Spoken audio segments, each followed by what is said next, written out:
Welcome to La Roriza Farm. Ayan.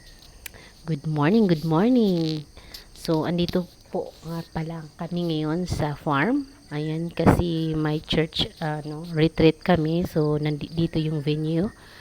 So, yeah. So, ang ganda dito. Sobrang ganda. Ang lamig. Tapos, tahimik.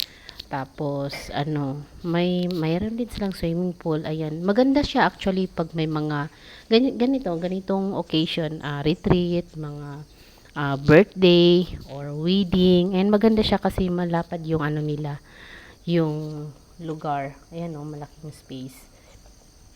Ayan. So, marami din silang fruits dito. Mga durian, rambutan, at marami pang iba. Ayan. Sobrang ganda dito. At ang lamig pa. Ayan. So, ito yung bahay. Yan yung parang rest house. Ganyan. So, or accommodation. Ayan. So, yan. Ang rent dyan is mga nasa 3K. So, kahit kahit ilang tao na, basta kay 3K lang yun. Yung gamitin mo yung for one day, 3K lang. So, ayos na.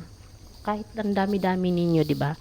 So, maganda yung ganito. Ito yung swimming pool nila. Ayan.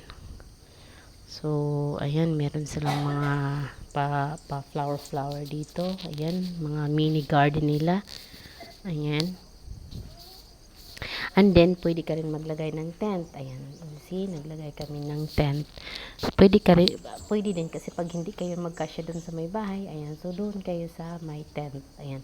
Tapos, may mga kubo-kubo din. Pwede din dyan matulog. Ayan. So, lahat yan, 3K. Ayan. So, maganda, di ba? Ganda. So, di ba, pag may tent, tapos may pa sa taas, so, hindi ka maulanan, mabasa pag naulan. Ayan. So, ang ganda. Tapos, ito yung nila, parang gym, something like that. Ayan. See, ang ganda. Napakaganda. Ayan. Grabe ang tahimik. Super.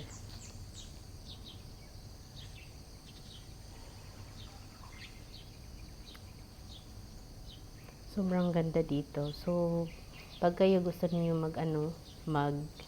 spend time with family, ayan, pwede kayo dito. To sa around Jensen lang. Ayan. Parang papunta siya sa papunta yata ng Maitom. Ayan. Ayan, ganda no, 'di ba? Ang lamig-lamig pa. Ayan. Ang lawak ng area. Sulit na sulit yung 3K mo, di ba?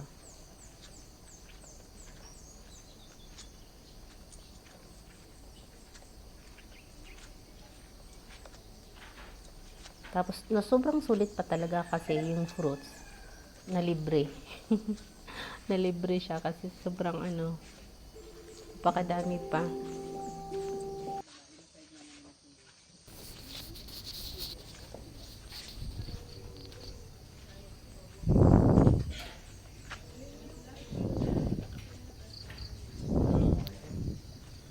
Ayan. Sobrang ganda talaga dito. Ayan. So, yun lang guys. Thank you for watching. Bye!